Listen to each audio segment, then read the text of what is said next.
काला साया जंगल। सूरज ढलने ही वाला था। आसमान पर लाल पीली लकीरें फैल रही थीं, जैसे किसी ने आग में डूबा कपड़ा तान दिया हो। उसी समय जंगल के किनारे खड़ी जीप से 4 लोग उतरे, आरव, मीरा, समीर और पंकज। ये जंगल कोई आम जंगल नहीं था। स्थानीय लोग इसे काला साया जंगल कहते थे। कहते थे कि यहाँ दिन में सब सामान्य लगता है, लेकिन जैसे ही रात उतरती है, जंगल अपनी असली शक्ल दिखाता है। आरव ने कैमरा कंधे पर टांगा और मुस्करा कर बोला, बस अफवाहें हैं। आज हम साबित करेंगे कि डर सिर्फ इंसान के दिमाग में होता है। मीरा ने हल्की आवाज में कहा, आरव, गांव वाले मना कर रहे थे, कुछ तो बात होगी। पंकज हंसा, अगर हर बात पर डर गए तो एडवेंचर किस बात का। समीर चुप था। वह जंगल की ओर देख रहा था, जहां पेड़ों की कतारें कुछ ज्यादा ही घनी लग रही थीं, मानो कोई उन्हें पास पास खिसका रहा हो। जैसे ही वे अंदर बढ़े, हवा ठंडी हो गई। पत्तों की सरसराहट अब सामान्य नहीं लग रही थी, ऐसा लग रहा था जैसे कोई उनके कदमों की नकल कर रहा हो। मीरा ने रुककर कहा, तुम लोगों को भी ऐसा लग रहा है कि हम अकेले नहीं हैं। आरव ने हंसते हुए कैमरा ऑन किया, ये जंगल की साउंड इफेक्ट्स हैं, मैडम। लेकिन तभी ठक ठक ठक किसी के चलने की आवाज आई। चारों रुक गए। पंकज ने फुसफुसा कर कहा, जानवर होगा।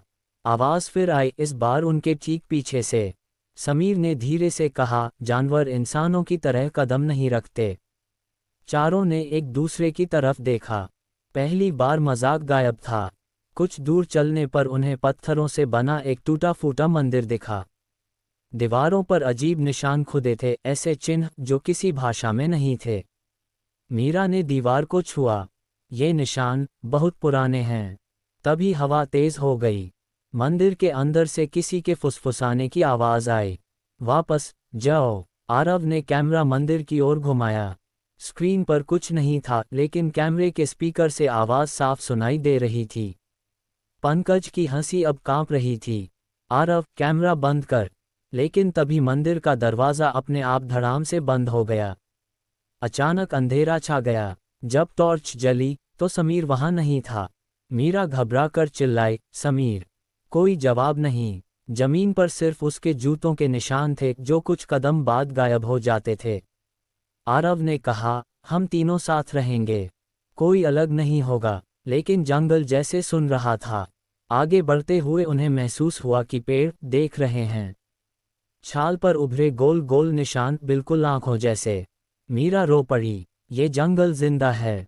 तभी पेड़ों के बीच से समीर की आवाज आई, आरव, मदद करो। आरव दौड़ा, लेकिन वहां समीर नहीं था। सिर्फ उसकी आवाज, जो अब हंसी में बदल गई। उन्हें एक बूढ़ा लकड़हारा मिला, जिसे देख गांव वाले डरते थे।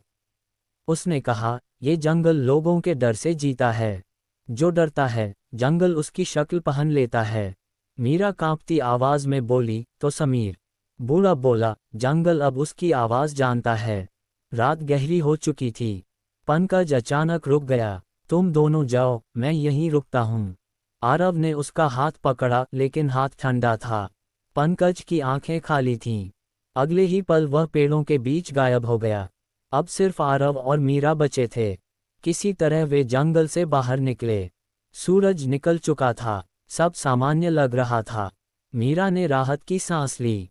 हम बच गए। आरव ने कैमरा देखा। रिकॉर्डिंग चालू थी। स्क्रीन पर वे दोनों चलते दिख रहे थे, लेकिन उनके पीछे तीसरा साया भी चल रहा था।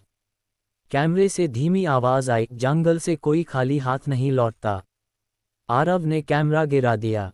और कहानी यहीं खत्म नहीं होती, क्योंकि कहते हैं, जो भी इस कहानी को पूरी रात में पढ़ ले, उसे सपने में वही जंगल बुलाता है।